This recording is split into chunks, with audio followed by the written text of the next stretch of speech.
الحمد لله نحمده ونستعينه ونؤمن به ونتوكل عليه ونعوذ بالله من شرور أنفسنا ومن سيئات أعمالنا من يهده الله فلا مضل له ومن يضلل فلا هادي له وأشهد أن لا إله إلا الله وحده لا شريك له وأشهد أن محمدا عبده ورسوله هو الذي أرسل رسوله بالهدى ودين الحق ليظهره على الدين كله وكفى بالله شهيدا اللهم صل على محمد وعلى آل محمد كما صليت على إبراهيم وعلى آل إبراهيم وبارك على محمد وعلى آل محمد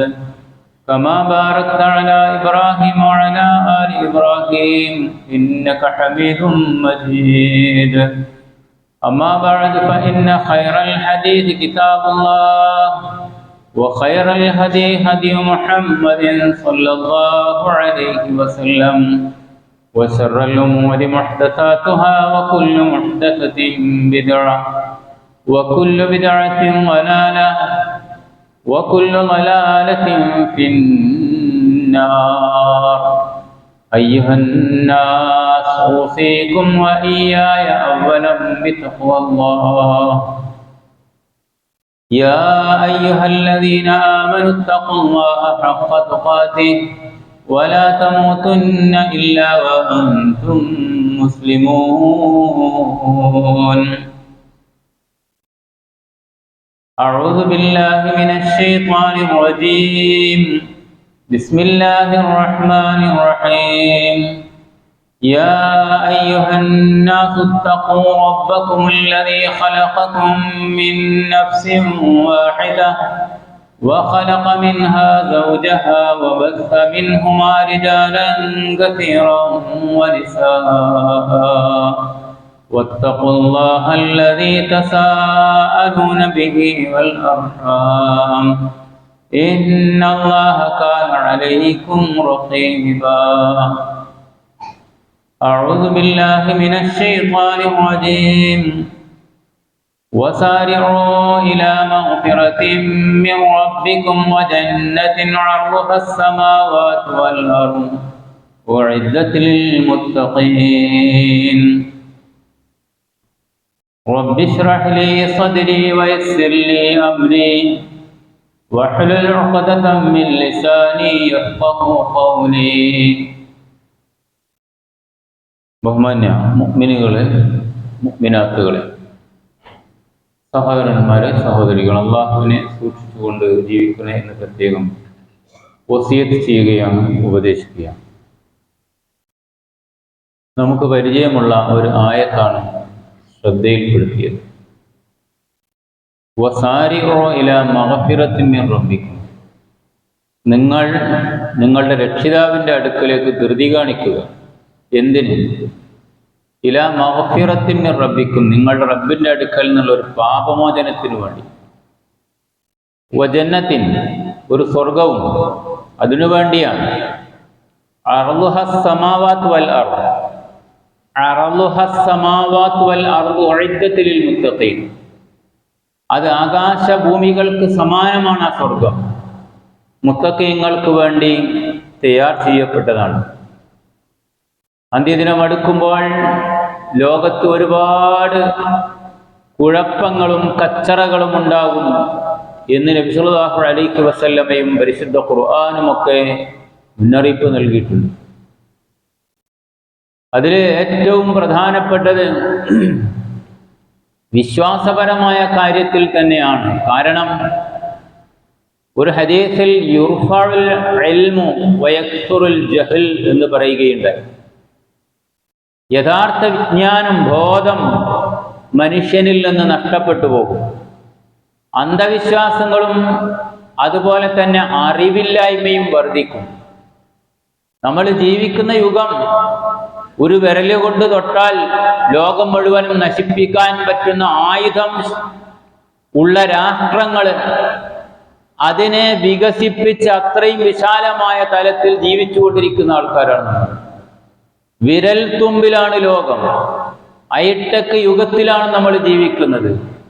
നമ്മളുടെ ഇന്നത്തെ മക്കള് അവരുപയോഗിക്കുന്ന ശൈലിയും അവരുപയോഗിക്കുന്ന ആ നിലക്കുള്ള ഒരുപാട് ആധുനിക കാര്യങ്ങളും പരിശോധിച്ചാൽ എല്ലാവർക്കും മനസ്സിലാവുകയില്ല. അങ്ങനെ ഈ IT യുഗത്തിൽ ഏറ്റവും അധികം മനുഷ്യന് മുമ്പൊന്നും കിട്ടാത്ത വിജ്ഞാനം ലഭിച്ച, ദുനിയാവിന്റെ ജ്ഞാനം ലഭിച്ച ഒരു കാലഘട്ടം. ഏതൊരു വിഷയത്തെ സംബന്ധിച്ചും നെറ്റിൽ സെർച്ച് ചെയ്താൽ ഈസി ആയിട്ട് അതിനെ മനസ്സിലാക്കാനും ഉൾക്കൊള്ളാനും കഴിയുന്ന വിജ്ഞാന വിസ്ഫോടനം ഒരു സിമ്മില് ഒതുക്കി തീർത്ത് അത് എല്ലാവർക്കും മനസ്സിലാകുന്ന വിധത്തിൽ വിശാലമായ ഒരു കാലഘട്ടത്തിലാണ് നമ്മൾ ജീവിക്കുന്നത്. എന്നിട്ടും മനുഷ്യൻ എത്തിപ്പെടുന്നത് ഏതെങ്കിലുമൊക്കെ നഗ്നരായ പൂജാരികളുടെ കാല് വന്ദിക്കുന്ന, അവരുടെ കാല് കഴുകിയ വെള്ളം കുടിക്കുന്ന, മനസ്സിലാകുന്നുണ്ടോ? ഇങ്ങനെയുള്ള ഭരണകർത്താക്കളും അതുപോലെയുള്ള ആളുകളും ജീവിക്കുന്ന സാഹചര്യത്തിലേക്ക്, അതും ഇവരൊക്കെ തന്നെയും ഭൗതികമായ ഒരുപാട് ജ്ഞാനം ലഭിച്ചവരായിട്ടും ഇങ്ങനെയുള്ള അധപ്പതനത്തിലേക്ക് പോകുമെന്ന് മുന്നറിയിപ്പ് നൽകിയിട്ടുണ്ട്. കഴിഞ്ഞ ദിവസം ഞാനും നിങ്ങളുമൊക്കെ മീഡിയയിലൂടെ പത്രത്തിലൂടെ മനസ്സിലാക്കിയ കേരളക്കരയിലെ ഒരു കൊലപാതകം, അത് മുസ്ലിങ്ങൾ ഏറെയുള്ള കാസർഗോഡ് ജില്ലയിലാണ്. അയാൾ എമ്പാടും സാമ്പത്തികമായ നേട്ടങ്ങൾ ഉണ്ടാക്കാൻ പഠിച്ച് നേട്ടമുണ്ടാക്കിയ കോടികളുടെ അധിപനാണ്. ആ മനുഷ്യനെയാണ് ആത്മീയ ചൂഷണത്തിന്റെ തട്ടിപ്പിന്റെ പേരിൽ ബീവി ചമഞ്ഞും അല്ലാതെയുമൊക്കെ ചില ആളുകളുടെ തന്ത്രപരമായ നാക്ക് അങ്ങനെ പറഞ്ഞ് കീഴ്പ്പെടുത്തി ആത്മീയ ചൂഷണം നടത്തി വധിക്കപ്പെട്ടു എന്ന വിഷയം നമ്മൾ അറിയുന്നത്. അതിന്റെ കാര്യം പരിശോധിച്ചു വരുന്നുള്ളൂ. നിലവിൽ ചാനലുകൾ പലരും ആ വിഷയം റിപ്പോർട്ട് ചെയ്തത് അത് കൊലപാതകമാണ് എന്നാണ്. ഇതിന്റെ ശരിയും തെറ്റും പറയുകയല്ല ഞാൻ, മറിച്ച് ഇങ്ങനെയുള്ള ഈ ആധുനിക കാലഘട്ടത്തിൽ പോലും വിശ്വാസപരമായി മനുഷ്യനെ ചൂഷണം ചെയ്തിട്ട് ആ സമ്പത്ത് കൊള്ളയടിക്കുകയും അഭിമാനം നശിപ്പിക്കുകയും അതേപോലെ തന്നെ കൊന്നുകളയുകയും ചെയ്യുന്നിടത്തേക്കാണ് ലോകത്തിന്റെ പോക്ക് എന്ന് സൂചിപ്പിക്കാനാണ്. പണം അതിനെന്തും ചെയ്യുന്ന, അത് അന്നത്തെ ലോകം തന്നെ അങ്ങനെയാണല്ലോ. ഞാനത് വിശദീകരിക്കുന്നില്ല.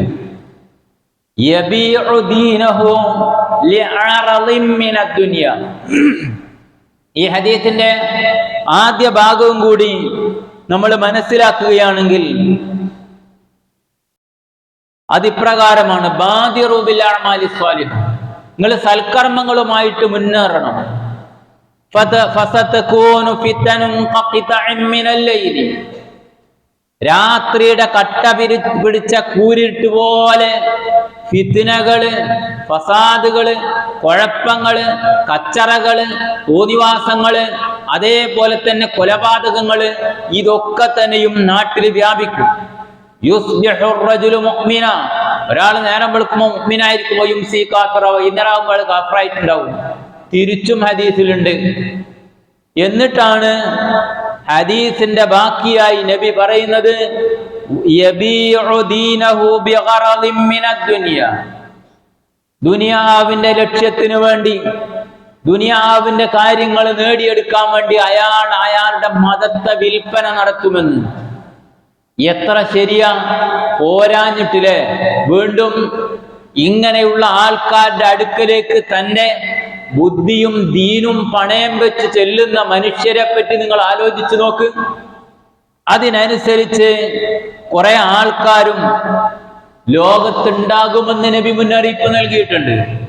അബൂ ഹുറൈറ റളിയല്ലാഹു അൻഹു ഉദ്ധരിക്കുന്ന ഒരു ഹദീസിൽ കാണാം, ഖാല റസൂലുള്ളാഹി സ്വല്ലല്ലാഹു അലൈഹി വസല്ലം, യകൂനു ഫി ആഖിരിസ് സമാൻ, അന്ത്യദിനത്തിലുണ്ടായിത്തീരും റിജാലുൻ, കുറെ മനുഷ്യന്മാര്, യഖ്തല്ലൂന ദുനിയ, അവർ ദുനിയാവിന് വിലക്ക് വാക്കുന്നവരാണ്, ബിദ്ദീനി, മതം വിറ്റിട്ട്, യൽബസൂന ലിന്നാസ്, ജനങ്ങൾക്ക് വേണ്ടി അവർ അണിയും, ജുലൂദല്ലഇനി, നല്ല മിനല്ലീനി, ഏറ്റവും നല്ല ആകർഷണീയത ഉള്ള വളരെ നല്ല ആടുകളില്ലേ, ആ ആടുകളുടെ തോൽ അവരണിഞ്ഞിട്ടുണ്ടായിരിക്കും. പിന്നെയോ അൽസിനത്തുഹും അഹ്ലാ മിനൽ അസൽ, സംസാരം തേനിനേക്കാൾ മാധുര്യമായിരിക്കും. എന്നിട്ട് നബി പറഞ്ഞു വഖുലൂബുഹും ഖുലൂബു ദിആബ്, ചെന്നായ്ക്കളുടെ ഹൃദയമായിരിക്കും അവർക്ക് എന്ന്. എല്ലാ തലങ്ങളിലേക്കും ഇതിനെ നമുക്ക് മനസ്സിലാക്കാം. മുസ്ലിം നാമധാരികളായ ആളുകൾ പ്രത്യക്ഷപ്പെട്ടുകൊണ്ട് ഇസ്ലാമിനെ സംബന്ധിച്ച് വളരെ കൃത്യമായും പറയുന്നത് കേട്ടാൽ അതാണ് ശരിയെന്ന് തോന്നത്തക്ക വിധത്തിൽ അവനവന്റെ വിഷയം ന്യായീകരിച്ച് പർവ്വതീകരിച്ച് അങ്ങോട്ട് പറഞ്ഞു തള്ളിയിടുന്ന കുറെ ആളുകൾ. വേറെ ചില ആളുകൾ നേരത്തെ ഞാൻ സൂചിപ്പിച്ച വിഷയം പോലെ നിങ്ങൾക്ക് ഇന്ന കാര്യം ദുനിയാവിൽ നേടിയെടുക്കാൻ കഴിയാത്തത് ഇന്നതിന്റെ ദോഷമാണ്, അതുകൊണ്ട് നിങ്ങൾ ഹോമം നടത്താൻ ലോകത്തൊന്നും കിട്ടാത്ത ചിലതിനെ പറഞ്ഞ് അത് വാങ്ങണം, ഇത്ര സംഖ്യ വേണം, ഇത്ര ആഭരണം വേണം എന്ന് പറഞ്ഞുകൊണ്ട് ഈ അങ്ങേയറ്റം വരാൻ പോകുന്ന വിഷയത്തിൽ ഈ ആളുകൾക്ക് എന്തോ സംഭവിക്കുമെന്ന് ബോധ്യപ്പെടുത്തിക്കൊണ്ട് ആ മനുഷ്യരെ ചൂഷണം ചെയ്ത് ലക്ഷങ്ങളും കോടികളും കൈക്കലാക്കുന്ന ഏർപ്പാടിൽ അങ്ങനെയുള്ള വാചക കസർത്ത് നടത്തി മനുഷ്യരെ പാട്ടിലാക്കുന്ന ആൾക്കാർ വീണുപോകും. അങ്ങനെ വീണുപോകുമെന്ന്. പിന്നെയോ അവരുടെ ഹൃദയങ്ങൾ ചെന്നായ്ക്കളുടെ ഹൃദയങ്ങളാണ്. അതുകൊണ്ടല്ലേ തന്റെ സഹജീവിയായ തന്റെ സഹോദരനായ ആളെ ഒരു മടിയുമില്ലാതെ ഒരു പെണ്ണിന് പോലും വധിക്കാൻ കൂട്ടുനിൽക്കാൻ സഹായിക്കുന്നുവെങ്കിൽ ആ സ്ത്രീകളുടെ അത്തരം ഹോമം നടത്തുന്ന ആരാകട്ടെ, അത്തരം ഹോമം നടത്തുന്ന ആത്മീയ ചൂഷണത്തിന്റെ പേരിൽ കുപ്പായമണിഞ്ഞ് നിൽക്കുന്ന തൊപ്പിയും തലപ്പാവുമിട്ട് മനുഷ്യരെ കശാപ്പ് ചെയ്യാൻ കാത്തു നിൽക്കുന്ന അവരുടെ ഹൃദയങ്ങളെ പറ്റി നിങ്ങൾ ചിന്തിച്ചു നോക്ക്. ചെന്നായ്ക്കൾക്ക് മാത്രമേ സാധിക്കൂ. റസൂലുള്ളാഹി സ്വല്ലല്ലാഹു അലൈഹി വസല്ലമ പറഞ്ഞതും അങ്ങനെ തന്നെയാണ്. അതുകൊണ്ട് നബി പറഞ്ഞു ഖദ് അഫ്ലഹ മൻ അഖ്ലസ ഖൽബഹു ലിൽ ഈമാൻ, വിജയിക്കണം ഇതിൽ നിന്ന്. ആരാ വിജയിക്കുക? വിശ്വാസം കൊണ്ട് ഇഖ്ലാസുള്ള നിഷ്കളങ്കരായ ആളുകൾ മാത്രമാണ് വിജയിക്കുക. അവരെ രക്ഷപ്പെടുത്താൻ കഴിയില്ല, അവരെ അതിൽപ്പെടുത്താൻ കഴിയില്ല. കാരണം വജഅല ഖൽബുഹു സലീമ വലിസാനുഹു സാദിഖ വഖലീഖത മുസ്തഖീമ, അവരെ ഹൃദയം ശുദ്ധമാണ്, വിശ്വാസം കൊണ്ട് നിറഞ്ഞതാണ്, ഒരു പ്രലോഭനങ്ങൾക്കും അവർ വഴങ്ങില്ല. പ്രയാസമുണ്ടോ? അല്ലാഹ് തന്നതാണ്. മനസ്സിലാകുന്നുണ്ടോ? ഖൈർ ലഭിച്ചിട്ടുണ്ടോ? അള്ളയാണ് അതിന്റെ ആള്. അത് ചുരുങ്ങിപ്പോയിട്ടുണ്ടോ? കച്ചവടത്തിൽ നഷ്ടം സംഭവിച്ചിട്ടുണ്ടോ? പടച്ചവന്റെ തീരുമാനമാണ്. ഈ ഒരു വിശ്വാസത്തിൽ ഓരോ രംഗത്തും മുറുകെ പിടിക്കും മുഅ്മിനായ മനുഷ്യൻ. അതുകൊണ്ട് ചൂഷണമുക്തമാക്കണം ജീവിതമെങ്കിൽ അത് തീർച്ചയായും ഈമാൻ എന്താണെന്നറിയണം, അമലു സാലിഹാത്ത് എന്താണെന്നറിയണം. ആ മാർഗം പഠിക്കാനുള്ള വിഷയമാണ് പരിശുദ്ധ ഖുർആൻ, തിരുഹദീസുകൾ. ആ ഖുർആനിനെ പോലും പഠിക്കരുത് എന്ന് ഇന്നത്തെ കേരളത്തിലെ പൗരോഹിത്യ സഭയുടെ നേതൃത്വം വഹിക്കുന്ന ആള് ഖുർആൻ പഠിച്ചതാണ്, മഅന വെച്ചതാണ് ആൾക്കാർക്കുണ്ടായ അപകടം എന്ന് ഇക്കാലഘട്ടത്തിലും പറയുന്നുവെങ്കിൽ ഈ സമുദായത്തെ എങ്ങനെ രക്ഷപ്പെടുത്താൻ കഴിയും? നിങ്ങൾ ചിന്തിച്ചു നോക്ക്. നമ്മൾ ഈ മനുഷ്യരെ കൊണ്ടുവന്ന കാലഘട്ടം മറന്നു പോകരുത്. ഇതുപോലെ ജിന്നുകൂടലിന്റെയും പൈശാചികതയുടെയും അതുപോലെ ആത്മീയ തട്ടിപ്പുകളുടെയും ചൂഷണങ്ങളുടെയും വർഷങ്ങൾക്ക് മുമ്പ് നടന്ന അത്തരം ഏർപ്പാടുകളുടെ പേരിൽ നിരവധി ജീവനുകൾ പൊലിഞ്ഞുകൊണ്ടിരിക്കുന്ന കാലഘട്ടത്തിൽ നിങ്ങൾ ഖുർആൻ പഠിക്കുക, നിങ്ങൾക്ക് അന്തസ്സുണ്ടാകും എന്ന് ബോധ്യപ്പെടുത്തി കൊടുത്ത് ഒരുപാട് പ്രയാസങ്ങളും പ്രതിസന്ധികളും ആ മാർഗത്തിൽ തരണം ചെയ്തവരാണ് സലഫികളായ നമ്മൾ.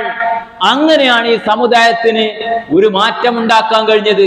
അതുകൊണ്ട് തന്നെയാണ് അവരുടെ കൂട്ടത്തിലുള്ള പ്രഗത്ഭരായ ആളുകൾ കൃത്യമായും മനസ്സിലാക്കിയിട്ട് അവര് പറഞ്ഞത്, നിങ്ങളില്ലായിരുന്നുവെങ്കിൽ, ഈ സലഫി പ്രസ്ഥാനത്തിന്റെ പ്രവർത്തനം ഇല്ലായിരുന്നുവെങ്കിൽ ഞങ്ങൾ വിഗ്രഹാരാധനയിലെത്തുമായിരുന്നു. ഞങ്ങൾ ആൾക്കാര് എന്ന് പറയുമ്പോൾ ആരെയാ ഉദ്ദേശിച്ചത്? മുസ്ലിംകളായ ആളുകളെ. യാതൊരു സംശയവുമില്ല, കടത്തിവെച്ച വിഗ്രഹങ്ങളെ ഇന്നും ആരാധിച്ചു കൊണ്ടിരിക്കുകയാണ്. കൺമുമ്പിൽ കാണുന്നില്ല എന്ന് മാത്രം. ഇപ്പൊ അതൊക്കെ ചില ആൾക്കാർ, അവരെ കൂട്ടത്തിലെ ചില പണ്ഡിതന്മാര് ഖബറിൽ തവാഫ് ചെയ്യാൻ പാടില്ല, അതുപോലെ ഉള്ള ചില കാര്യങ്ങളൊക്കെ പറയാൻ തുടങ്ങിയിട്ടുണ്ട്. പോൽ ഈ സമുദായത്തെ ഈ നിലക്ക് കൊലക്കത്തിക്ക് കൊടുത്തുകൊണ്ടിരിക്കുന്ന ആത്മീയ ചൂഷണത്തിനെതിരെ ഒരക്ഷരവും ഉരിയാടാതെ ഈ സമുദായത്തിലെ അത്തരക്കാരായ ആളുകൾക്ക് അതിന് ഓശാന പാടുകയും ആ നിലക്കുള്ള അവസരങ്ങൾ ഒരുക്കി കൊടുത്തുകൊണ്ടിരിക്കുകയും ചെയ്യുന്ന ഒരു സാഹചര്യത്തെ മുൻനിർത്തി എങ്ങനെയാണ് അവർക്കത് പറയാൻ കഴിയുക? അതിനെ ആ നിലക്ക് ഇപ്പോഴല്ല, എപ്പോഴോ പറഞ്ഞ് സമുദായത്തെ നന്നാക്കേണ്ടിയിരുന്നു. ഞാൻ പറഞ്ഞു വന്നത്, പരിശുദ്ധ ഖുർആൻ നേരത്തെ സൂചിപ്പിച്ച ഇഖ്ലാസുള്ള ഈമാനുള്ള ആൾക്കാരായി മാറുന്നവരെ ഈ നിലക്കുള്ള ചൂഷണത്തിന് കിട്ടുകയില്ല. മുസ്ലിംകളിൽപ്പെട്ട, മുഅ്മിനുകളിൽപ്പെട്ട, സലഫികളിൽപ്പെട്ട ആളുകൾ ഇത്തരത്തിലുള്ള ഒരു ചൂഷണത്തിനും വിധേയരല്ല. നമ്മൾ പരിശോധിച്ചു നോക്ക്, എപ്പോഴും അന്ധവിശ്വാസത്തിലും അനാചാരത്തിലും ജീവിക്കുന്ന ആളുകൾ മാത്രമാണ് ഇത്തരം അപകടങ്ങളിൽ ചെന്നുപെടാറുള്ളത് എന്ന് നമുക്കറിയാം. അതുകൊണ്ട് തന്നെ ധൃതി കാണിക്കണം ഇത്തരം കാര്യങ്ങളിൽ. നിങ്ങൾ ധൃതിയിൽ അത്തരം കാര്യങ്ങൾ ഉൾക്കൊള്ളണം. ഒരു അസ്ർ നമസ്കാരം കഴിഞ്ഞ് നബി സല്ലല്ലാഹു അലൈഹി വസല്ലമ സഹാബത്തിന്റെ ചുമലുകൾ ചാടിക്കടന്ന് വളരെ പെട്ടെന്ന് തന്നെ വീട്ടിലേക്ക് പോയി.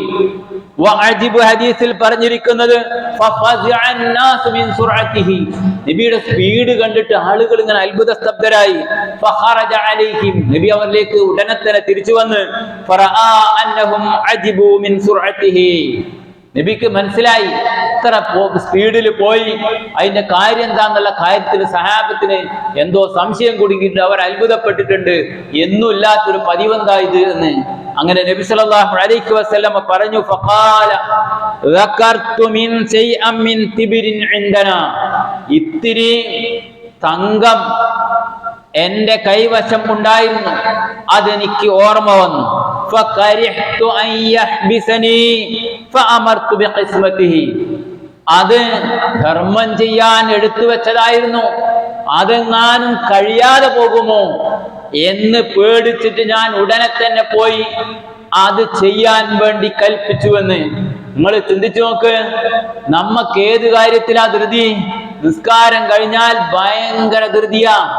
പിന്നെ അവരെ കാണുന്ന ഒരു സെക്കൻഡുകൾക്ക് അമ്പ് വിട്ടതുപോലെ റോട്ടിലുണ്ടാവും. തസ്ബീഹില്ല, തഹ്ലീലില്ല. കാരണം മറ്റേ ചെങ്ങായി അവിടെ എത്താൻ പറഞ്ഞിട്ടുണ്ട്, നമുക്ക് ഇത്ര റുപ്യ ഈ സമയത്ത് പോയാൽ കിട്ടുന്നുള്ള ഏർപ്പാട്. മനസ്സിലാകുന്നുണ്ടോ? നമ്മളെ ധൃതി ഏതിനാ? നമ്മളെ ധൃതിയും പോക്കും എന്നെയും നിങ്ങളെയും ഒക്കെ മാടി വിളിക്കുന്നുണ്ട്. എടോ, അടുത്ത അസറിന് നീ ഉണ്ടാവൂല, നിന്റെ അസർ നീ എത്തൂല. നീ അടുത്ത 24 മണിക്കൂറിന്റെ ഉള്ളിൽ മരണപ്പെട്ട് നിന്നെ കൊണ്ടുപോകാൻ നിന്റെ കൂട്ടുകാര് കാത്തിരിക്കുന്ന മയ്യത്ത് കട്ടിൽ ഒരുങ്ങി റെഡിയായി നിൽക്കുന്നുണ്ട്. അവിടെ ആ കടയിൽ, നീ പോകുന്ന കടയിലുള്ള ആ വെള്ളത്തുണി നിന്നോട് വിളിച്ചു പറയുന്നുണ്ട്, ഓടണ്ട, ഇത്തിരിയൊക്കെ ദീൻ പഠിക്കാനും മനസ്സിലാക്കാനും തസ്ബീഹ് ചെല്ലാനും തഹ്ലീലും ഒക്കെ നേരം കണ്ടോ. കാരണം നിനക്ക് സമയം എണ്ണിക്കൊണ്ടിരിക്കുകയാണ് ഞാൻ. നാളെ രാവിലെ ആകുമ്പോൾ എന്റെ പീസ് മുറിക്കാൻ, നിനക്ക് വേണ്ടി നിന്നെ 3 കഷ്ണം പൊതിയാൻ വേണ്ടി എന്റെ കഷ്ണം വെട്ടാൻ വേണ്ടി ആളുകൾ എന്റെ അടുക്കൽ വരുമെന്ന് തൊട്ടടുത്തുള്ള ടെക്സ്റ്റൈലിൽ നിന്ന് ഇവനോട് വിളിച്ചു പറഞ്ഞുകൊണ്ടിരിക്കുന്നുണ്ട്. നമുക്കെതിരാ നേരം? ഞാൻ സൂചിപ്പിക്കുന്ന അതാണ്. ഒരു ക്ലാസ് ഉണ്ട്, ഇരിക്കാൻ നേരണ്ടോ? ഇല്ല, ഭയങ്കര തിരക്ക്. എങ്ങോട്ടായി ഓട്ടം? ആവശ്യമാണ്. ദുനിയാവിന്റെ വിഷയങ്ങൾ ഇസ്ലാം നിഷേധിച്ചിട്ടൊന്നുമില്ല. അതൊന്നും അറിയാത്ത ആളല്ല ഞാൻ പറഞ്ഞു വരുന്നത്, നമ്മൾക്ക് ഈ നിലക്ക് നന്മയുടെ കാര്യത്തിൽ ധൃതി കാണിക്കാൻ സമയമുണ്ടാകണം എന്നതാണ്. അതിനെന്താ? ആ നന്മ ഈമാൻ നമ്മൾക്ക് ലഭിക്കണമെങ്കിൽ ഖുർആനുമായി ബന്ധപ്പെട്ടുകൊണ്ടേയിരിക്കണം.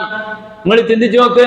ചില ആളുകളോട് നിങ്ങൾ സംസാരിക്ക്, ഈ ഖുർആൻ ക്ലാസ്സിൽ പങ്കെടുക്കുകയും മനസ്സിലാക്കുകയും ഉൾക്കൊള്ളുകയും അത്തരം അവസരങ്ങൾ ഉപയോഗപ്പെടുത്തുകയും ചെയ്യുന്ന ആളുകളോട് അവരെത്ര ഭവ്യതയോടുകൂടി താഴ്മയോടുകൂടി അവർ സംസാരിക്കുക. അവർ നിങ്ങൾ പറയുന്ന കാര്യങ്ങളിൽ എത്ര സൂക്ഷ്മമായി കേൾക്കുന്നവരായിരിക്കും. എന്ത് നല്ല പ്രതികരണമായിരിക്കും. അവരുടെ കുടുംബജീവിതം എന്തൊരു സമാധാനമുള്ളതായിരിക്കും. അങ്ങനെ അങ്ങനെ അങ്ങനെ ഇതുമായി ബന്ധപ്പെട്ട് കഴിയുന്ന ആൾക്കാരുടെ അവസ്ഥ അത് തന്നെയാണ് ഖുർആനും പറഞ്ഞത്. ഇന്ന ഹാദൽ ഖുർആന യഹ്ദീ ലില്ലതീ ഹിയ അഖ്വം. കണ്ടോ, നേരെയാക്കും, മനുഷ്യനാക്കി തീർക്കാനുള്ള പ്രത്യേകത ഖുർആനിലുണ്ട് എന്ന്. നമ്മളുടെയൊക്കെ മക്കളുടെ കാര്യത്തിൽ നമുക്ക് വല്ലാത്ത പ്രയാസമുണ്ടല്ലോ അല്ലെ? പ്രത്യേകിച്ച് +2 കഴിഞ്ഞ് പ്രൊഫഷണൽ സ്ഥാപനങ്ങളിലേക്ക് പഠിക്കാൻ പോകുന്ന മക്കളുടെ കാര്യം. ഒരു ഈമാനുള്ള മുഅ്മിനായ സലഫിയാദം സ്വീകരിച്ച ഒരു വാപ്പാക്ക് നെഞ്ചിടിപ്പാണ്. ഡൽഹിയിൽ ഗവൺമെന്റ് നിയമമനുസരിച്ചുള്ള മെറിറ്റില് മാർക്ക് കിട്ടി പഠിക്കാൻ പോകുന്ന ഒരു സഹോദരൻ, ഒരു മകൾ, ആ മകൾ ഒരു സലഫി സഹോദരന്റെ മകളായിരുന്നു. അയാൾ പറഞ്ഞേച്ചില്ല. അയാൾക്ക് കാര്യം മനസ്സിലായി. കാരണം ഇവിടുന്ന് വിട്ടുകഴിഞ്ഞാൽ അവിടെയുള്ള കൂട്ടുകെട്ട്, അവിടെയുള്ള ജീവിതം തകർത്ത് തരിപ്പണമാക്കും. ആ ദീനിയായ മകളെ തകർത്ത് തരിപ്പണമാക്കുമെന്ന് കഷ്ടപ്പെട്ട അയാൾ ഇവിടെ പഠിപ്പിച്ചു. എന്നിട്ട് അയാളുടെ ശ്രദ്ധയും കാര്യങ്ങളും ആ കുട്ടിയിൽ നേർക്കുനേരെ അയാളുടെ നിയന്ത്രണം എത്തത്തക്ക വിധത്തിലുള്ള കാര്യം അയാൾ ചെയ്തപ്പം നല്ല ഒരു ദീനിയായ മോളായി മാറി.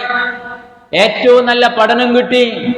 മനസ്സിലാക്കണങ്ങൾ ഞാൻ സൂചിപ്പിച്ചത്, വഴിതെറ്റിപ്പോകുന്ന ഒരു സാഹചര്യം +2 കഴിഞ്ഞ് പ്രൊഫഷണൽ അവസ്ഥയിലേക്ക് നീങ്ങുമ്പോൾ നമ്മളുടെ വിദ്യാർത്ഥികൾക്കുണ്ടാകും. അതിനുവേണ്ടി നമ്മളെല്ലാ തലങ്ങളിലും പ്രവർത്തിക്കുന്നുണ്ട്. MSMന്റെ നമ്മളുടെ മക്കൾ, ആ കുട്ടികൾ വഴിതെറ്റിപ്പോകാതിരിക്കാൻ കൃത്യമായ പ്രോഫ്കോണുകൾ ഓരോ വർഷവും സംഘടിപ്പിച്ച് അതിന് തുടക്കം കുറിച്ച് നമ്മളാ. ഇന്ന് പലരും അത് ഏറ്റെടുക്കാനുണ്ടല്ലേ? എങ്കിൽ നമ്മൾ ആ തുടക്കം കുറിച്ചതിന് 28ാമത്തെ പ്രോഗ്രാമായി അടുത്തത് കുറ്റിപ്പുറത്ത് വെച്ച് ഡിസംബറിൽ 13, 14, 15 തീയതികളിൽ നടക്കുകയാണ്. ഞാൻ സൂചിപ്പിക്കുന്നത്, പൊന്നു സഹോദരന്മാരെ, നമ്മളുടെ മക്കളെ ആ പ്രോഗ്രാമിലേക്ക് എത്തിച്ചാൽ ഞാൻ ഒരു കാര്യം തീർത്ത് പറയാം, അവരെ കാര്യത്തിൽ നമ്മൾ ഭയപ്പെടേണ്ട. 2 നിലക്ക്. ഒന്ന്, അവർ ദീനിയായി വളരാനും ഇന്നത്തെ ജീവിക്കുന്ന സാഹചര്യത്തിലെ പ്രശ്നങ്ങൾ എങ്ങനെ അഭിമുഖീകരിക്കണം, മതത്തിന്റെ നിലപാടെന്താണ്, തന്റെ ജീവിതത്തിലേക്ക് മതം ചെലുത്തുന്ന സ്വാധീനം, തന്റെ കൂട്ടുകെട്ട്, തന്റെ പ്രണയബന്ധങ്ങൾ, തന്റെ ജീവിതത്തിൽ വരാൻ പോകുന്ന സകലമാന സാമ്പത്തിക സാമൂഹിക വിഷയങ്ങളിലേക്കും മനുഷ്യനെ കൈപിടിച്ചുയർത്താൻ ആവശ്യമായ നിർദ്ദേശങ്ങൾ പരിശുദ്ധ ഖുർആനിന്റെ അടിസ്ഥാനത്തിൽ പ്രഗത്ഭരായ പണ്ഡിതന്മാർ അവരുമായി സംവദിക്കുകയും അവരുടെ സംശയങ്ങൾക്ക് മറുപടി പറയുകയും ചെയ്തുകൊണ്ട് അവരെ ആ നിലക്ക് വളർത്തിക്കൊണ്ടുവരുന്നു. ഇത് ഞാൻ സൂചിപ്പിക്കുന്നത്, ആ ഒരു ബാധ്യത നമ്മളുടേത് കഴിഞ്ഞു. അതാണ് 2ാമത്തെ കാര്യം. ഈ 1ാമത്തെ കാര്യം ലഭിച്ചു കഴിഞ്ഞാൽ ആ മക്കൾ എവിടെ പോയാലും നമ്മളാരും പേടിക്കണ്ട. അവരാ ദീനിൽ ചുറ്റുപാടിൽ നടക്കും. എത്ര തന്നെ കൂട്ടുകാര് ഡ്രഗ്സിന്റെ ലോകത്തേക്ക് ക്ഷണിച്ചാലും മറ്റേത് ലോകത്തേക്ക് അവരെ കൊണ്ടുപോയാലും ആ മക്കളെ സ്വാഭാവികമായും ദീൻ നിയന്ത്രിച്ചിരിക്കും. അതുകൊണ്ട് ഖുർആനിൽ നിന്ന് കിട്ടുന്ന പ്രചോദനമാണ് നമുക്ക് ഇത്തരം ഈ മാറിയ ലോകത്ത് മുഅ്മിനായി മുസ്ലിംകളായി ജീവിക്കാനുള്ള പ്രചോദനം എന്നാണ് ഞാൻ സൂചിപ്പിച്ചത്. ഇനി നിങ്ങൾ ചിന്തിച്ചു നോക്ക്, ശിഫാ ഹുദല്ലിന്നാസ് നൂറും വ ബുർഹാൻ. ഖുർആൻ ഓതുന്നവരെ അങ്ങളും ഞാനും ഒക്കെ നമുക്കത് കിട്ടിയിട്ടുണ്ടോ? ഖുർആന്റെ ഹുദ സന്മാർഗം അത് കേവലം 5 നേരത്തെ ഒരു നമസ്കാരത്തിനോ വെള്ളിയാഴ്ച ഒരു ഖുത്ബക്കോ വന്നത് കൊണ്ട് മാത്രം അത് പൂർത്തിയാകുമോ? ഇല്ല. അതിനെ ഉൾക്കൊള്ളത്തക്ക വിധത്തിൽ മനസ്സിനാശ്വാസം, എന്റെ ഏത് പ്രശ്നമായാലും പടച്ചോനെ ആ ശിഫ, എനിക്ക് ഖുർആൻ നൽകുന്ന ഹുദ അത് എന്നെ സമാധാനിപ്പിക്കുന്നുണ്ട് റബ്ബേ എന്ന് എന്തെല്ലാം വിഷയങ്ങളിൽ നമുക്ക് സമാധാനം കിട്ടുന്നുണ്ട്? ഇല്ലേ? ഇത് കേവലം കാനേഷുമാരി പേരുകൊണ്ടുള്ള മുസ്ലിം മാത്രമായി ആ ഓത്തും ആ പാരായണവും ആ ഖുത്ബക്ക് വരലും ഇതാ സംഭവിക്കുക. മറിച്ച് ഇത് ഉൾക്കൊണ്ട ഈ ക്ലാസ്സിന് വന്ന ചില വ്യക്തികൾ, ഒരു സഹോദരൻ, അയാൾ ഗവൺമെന്റ് ഉദ്യോഗസ്ഥനാണ്, അയാളുടെ ജ്യേഷ്ഠന്മാരൊക്കെ വീടുണ്ടാക്കി, നല്ല വീടുകൾ വെച്ചു. അവര് ജോലി കയറിയ 1 വർഷം കഴിഞ്ഞ് ഇദ്ദേഹവും ജോലി കയറിയിട്ടുണ്ട്. ഇയാള് വീടിന് തറയിട്ടിട്ടേ ഉള്ളൂ. ജ്യേഷ്ഠനും അഞ്ചനും മറ്റു ജ്യേഷ്ഠന്മാരൊക്കെ വന്ന് പറഞ്ഞു, അല്ല നിനക്കിതൊന്ന് മാറ്റി ഉണ്ടാക്കി വേഗം ഉണ്ടാക്കിക്കൂടെ, എന്തിനാ കാത്തിക്കുന്നത്? അപ്പം അയാൾ പറഞ്ഞു, ഞങ്ങളൊക്കെ ഉണ്ടാക്കിയത് കണ്ടില്ലേ, എന്താ താമസം? അയാൾ പറഞ്ഞു, ഞാൻ പരിശുദ്ധ ഖുർആനിലെ വചനങ്ങൾ പഠിക്കുന്ന ആളാണ്. ആ ഖുർആനിൽ സൂറത്തുൽ ബഖറയിൽ നിങ്ങൾ പറയുന്നതനുസരിച്ച് ലോണെടുത്ത് വീടുണ്ടാക്കിയാൽ ഒന്ന്, ഈ ലോകത്ത് എന്റെ രക്ഷിതാവെന്നെ വിടില്ല, നാളെ പരലോകത്തും എന്റെ രക്ഷിതാവെന്നെ വിടില്ല. ഞാൻ അതുകൊണ്ട് ഉപയോഗപ്പെടുത്തുന്ന വിഷയങ്ങൾ മുഴുവനും ആ നിലക്ക് കൈകാര്യം ചെയ്ത് ഉണ്ടാക്കിയെടുക്കുന്ന വീട്, ആ വീട്ടിൽ എന്റെ പൊന്നുമക്കൾ താമസിക്കുന്നത് ഞാൻ ഇഷ്ടപ്പെടുന്നില്ല. ഹറാമിന്റെ മുതലിൽ നിന്നാണ് മക്കൾ വളർന്നു വരുന്നെങ്കിൽ ആ ബിസിനസ് എനിക്ക് വേണ്ട, ആ ഏർപ്പാട് എനിക്ക് വേണ്ട എന്ന് ഈ മാഷ് പറഞ്ഞതുപോലെ പറയാൻ നമുക്ക് കഴിയണം. നാളെ പരലോകത്ത് അല്ലാഹ് ശപിച്ചിട്ടുണ്ട്,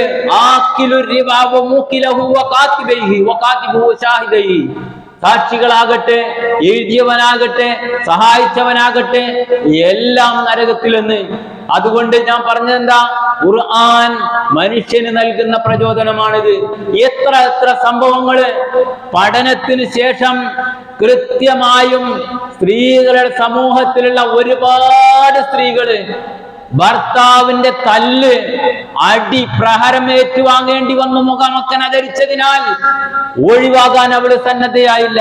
എത്ര സ്ത്രീകളുണ്ട് അങ്ങനെ? പ്രശ്നങ്ങളായി, ബഹളമായി, തലാഖിന്റെ വക്കോളമെത്തി. ആ സ്ത്രീ ഇയാളുമായി തർക്കിച്ചു, സൂറത്തുൽ അഹ്സാബിലെ ആയത്ത് കാണിച്ചു കൊടുത്തു, അങ്ങനെ പിടിച്ചു നിന്നു. അവസാനം ഇദ്ദേഹത്തിന് മനം മാറ്റമുണ്ടായി, ക്ഷമ പറഞ്ഞു, ഖുർആൻ അയാളും പഠിക്കാൻ തുടങ്ങി. അയാളുടെ ജീവിതവും ഈ സ്ത്രീ കാരണത്താൽ വിമലീകരിക്കപ്പെട്ടു, ശുദ്ധിയായി. മനസ്സിലാക്കണം നിങ്ങള്, അത്ര വലിയ വിപ്ലവം ഖുർആനിക പഠനം അത് മനുഷ്യ മനസ്സുകളിൽ ഉണ്ടാക്കുമെന്ന് നമ്മൾ മനസ്സിലാക്കുക. ജീവിതത്തിന്റെ ഓരോ വശത്തിലേക്കും നമുക്കത് നമ്മളത് വെളിച്ചം കാണിക്കും, കൃത്യമായ വെളിച്ചം അല്ലേ? ചില കാര്യങ്ങളൊക്കെ ചെയ്യുമ്പോൾ ഒരു പേടിയില്ലേ, ആ പേടി ഒന്നുകൂടി വർദ്ധിക്കും. പഠിച്ചോനെ, ഞാനിത് പഠിച്ചപ്പോഴാണല്ലോ ഇതിന്റെ ഗൗരവം മനസ്സിലായത് എന്ന്. അതുകൊണ്ട് നമ്മൾ തുടങ്ങി വെച്ച ആ സംരംഭം പഠിക്കാൻ പാടില്ല. സൂറത്തുൽ ബഖറ, സൂറത്തുൽ ഫാത്തിഹ പോലും കേട്ട് അത് ഓതാൻ പഠിച്ചാൽ മതി, അർത്ഥം മനസ്സിലാക്കേണ്ടതില്ല എന്ന് മുമ്പ് എഴുതി വെച്ച പണ്ഡിത പുരോഹിതന്മാരുടെ കൈകളിൽ നിന്ന് മനുഷ്യ മനസ്സിനെ സംസ്കരിക്കാനുള്ളതാണെന്നും മരിച്ചയിടത്ത് ഓതാനുള്ളതല്ലെന്നും സൂറത്തു യാസീനിൽ തന്നെ ഉണ്ട് എന്ന് പഠിപ്പിച്ചു കൊടുത്തു. ജീവനുള്ള മനുഷ്യന് മുന്നറിയിപ്പ് നൽകാൻ, മരിച്ചു കിടക്കുന്നവനോട് വ്യഭിചാരം കൊള്ള അടുക്കണ്ട എന്ന് പറഞ്ഞിട്ട് ഒരു കാര്യമില്ല. അയാൾ മരിച്ചുപോയി. അതുകൊണ്ട് തന്നെ ജീവനുള്ള മനുഷ്യനോട് പറഞ്ഞു കൊടുക്കാനും അയാളോട് പലിശ വാങ്ങരുതെന്നും അയാളോട് അള്ളാനെ മാത്രം ആരാധിച്ച് ജീവിക്കണമെന്നും പഠിപ്പിച്ചു കൊടുക്കാനാണ് ഈ ഖുർആൻ എന്ന് ഓതിക്കൊടുക്കുന്ന യാസീനിൽ പോലും ഉണ്ടെന്ന് ബോധ്യപ്പെടുത്തിക്കൊണ്ടുള്ള നമ്മളുടെ ശക്തമായ പ്രവർത്തനം നടന്നു. ആ പ്രവർത്തനം തലമുറകളിലൂടെ കൈമാറുമ്പോൾ ഈ ആദർശം മനുഷ്യ മനസ്സുകളിൽ മുഅ്മിനുകളിൽ കൃത്യമായി എത്തിച്ചേരുകയാണ്. അതിനു വേണ്ടി ആ എത്തിച്ചേരലും ഒരുമിച്ചുകൂടലും ഇങ്ങനെയുള്ള സംരംഭങ്ങൾ ഉണ്ടല്ലോ, അതൊരു ചെറിയ സംരംഭമല്ല. ഒരു ഹദീസ് നോക്ക്, അബൂ ഹുറൈറ റളിയല്ലാഹു അൻഹു ഉദ്ധരിക്കുന്നു, ഇന്ന മിൻ ഇബാദില്ലാഹി ഇബാദൻ ലൈസു ബിഅംബിയാ യഗ്ബിതുഹുൽ അംബിയാ വശുഹദാ. അവർ, അതായത് ഒരു വിഭാഗം ജനങ്ങൾ, കുറച്ച് അടിമകൾ, അള്ളാഹുവിന്റെ അടിമകൾ, അവർ അമ്പിയാക്കളല്ല, പക്ഷെ അമ്പിയാക്കളെക്കാൾ സ്ഥാനം അന്ത്യദിനത്തിൽ അവർക്കുണ്ട്. ശുഹദാക്കളല്ല, ശുഹദാക്കളെക്കാൾ സ്ഥാനമുണ്ട് എന്നൊക്കെ പറഞ്ഞിട്ട് നബി സല്ലല്ലാഹു അലൈഹി വസല്ലം പറഞ്ഞു, അവർക്കിടയിൽ കുടുംബ ബന്ധമില്ല. എന്തിനാ അവർ ഒരുമിച്ച് കൂടിയത്? തഹാബ്ബു ഫില്ലാഹ്, അള്ളാന്റെ മാർഗത്തിൽ ഒരുമിച്ച് കൂടിയവരാണ്. ആ ഒരു സ്നേഹബന്ധം ഉണ്ടല്ലോ, അത് പരലോകത്ത് ഉന്നതമാണ്. ഖുർആനിന്റെ ആദർശത്തിന്റെ പേരിൽ ഒരുമിച്ച് കൂടിയാലെന്ന്. നമുക്ക് ഒരുപാട് ടൂർ പോകാറുണ്ട്, എന്നാൽ നമ്മളുടെ കുടുംബത്തെയും കൂട്ടി ഈ 6-ാം തീയതി നടക്കുന്ന, വയനാട്ടിൽ നടക്കുന്ന ഖുർആൻ സംഗമം വെളിച്ചത്തിന്റെ അതിലേക്ക് എത്തിച്ചേരാൻ നമ്മൾ ആ നിലക്കൊരു ശ്രമം നടത്തണമെന്ന് ഈ അവസരത്തിൽ സൂചിപ്പിക്കുകയാണ്. അല്ലാഹു സുബ്ഹാനഹു വ തആല വളരെ കൃത്യമായും ഈ ഖുർആനിന്റെ ആശയങ്ങൾ ഉൾക്കൊണ്ട് നല്ലവരായി ജീവിച്ചു മരിച്ചു പോകാൻ നമ്മെ എല്ലാവരെയും അനുഗ്രഹിക്കുമാറാകട്ടെ.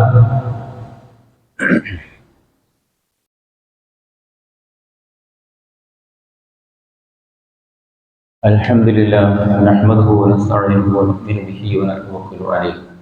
അല്ലാഹുമ്മ സ്വല്ലി അലാ മുഹമ്മദ് വഅലാ ആലി മുഹമ്മദ്. അയ്യുഹന്നാസ് ഉസീകും സാനിയൻ വഇയ്യായ ബിത്തഖ്വല്ലാഹ്. ബഹുമാന്യ സഹോദരന്മാരെ, സഹോദരൻ, അല്ലാഹുവിനെ സൂക്ഷിച്ചുകൊണ്ട് ജീവിക്കണേ എന്ന് ഒരിക്കൽ കൂടി വസിയത്ത് ചെയ്യുകയാണ്, ഉപദേശിക്കുകയാണ്. നേരത്തെ സൂചിപ്പിച്ചതിൻ്റെ ബാക്കി ഇൻഷാ അല്ലാഹ് മറ്റ് വിഷയങ്ങൾ, മസ്അലകളടക്കം ഇവയിൽ നമുക്ക് മനസ്സിലാക്കാം. വയനാട്ടിൽ വെച്ച് നടക്കുന്ന ആ സംരംഭം, അതിൽ കുടുംബസമേതം സംബന്ധിക്കാൻ നമ്മൾ പ്രത്യേകം ശ്രദ്ധിക്കണമെന്ന് ഉണർത്തുകയാണ്. ദീനീ മാർഗത്തിലുള്ള ഒരു ഒരുമിച്ച് കൂടൽ, അത് വല്ലാത്ത പ്രതിഫലം പരലോകത്ത് ലഭിക്കുന്നതാണ് എന്ന് നമ്മൾ മനസ്സിലാക്കുക. സഹോദരങ്ങളെ, 1-2 ആളുകൾ, ഒരു സഹോദരൻ വളരെ ക്രിട്ടിക്കൽ സ്റ്റേജിലായ നിലയിൽ ഹോസ്പിറ്റലിൽ അഡ്മിറ്റാണ്, പ്രാർത്ഥിക്കണമെന്ന് പ്രത്യേകം ആവശ്യപ്പെട്ടിട്ടുണ്ട്.